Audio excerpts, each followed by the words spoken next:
Hello, Radhe Radhe. আজকে তিতলি বানাচ্ছে milkshake. তো চলুন তিতলির কাছ থেকে জেনে নেওয়া যাক ও কিভাবে মিল্কশেকটা বানাচ্ছে। আমরা প্রথমে মিল্কশেক বানাবো।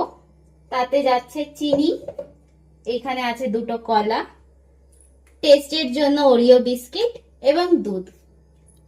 আপনারা বুঝতেই পাচ্ছেন তিতলি আমার সাথে থেকে থেকে একদম ব্লগার হয়ে যাচ্ছে। ধীরে ধীরে দেখবেন ওরও এরপরে ইউটিউব চ্যানেল আসছে। কলাটাকে ছোট করে কেটে নিলাম।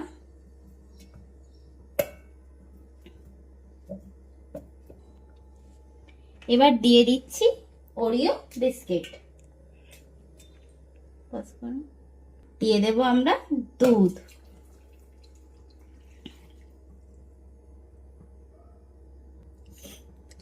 এবার এটাকে ভালো করে ব্লেন্ড করে নেব, তারপর দেখাচ্ছি কেমন দেখতে হয়।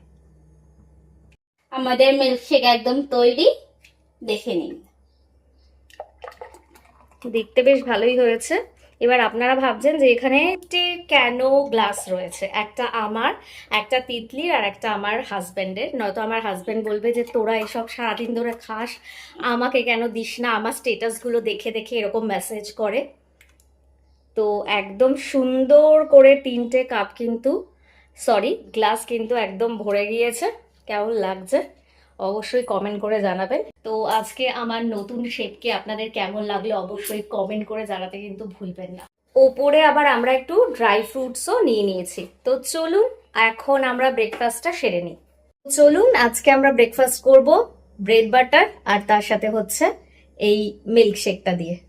তো কেমন লাগছে তিতলি? আজকে আবার নতুন ব্রেকফাস্ট শেয়ার করলাম। ভালোই লাগছে। আমরা ভিডিও করতে এত মগ্ন ছিলাম দুজনে, আমাদের ব্রেড আমরা এত সুন্দর করে পুড়িয়ে দিয়েছি।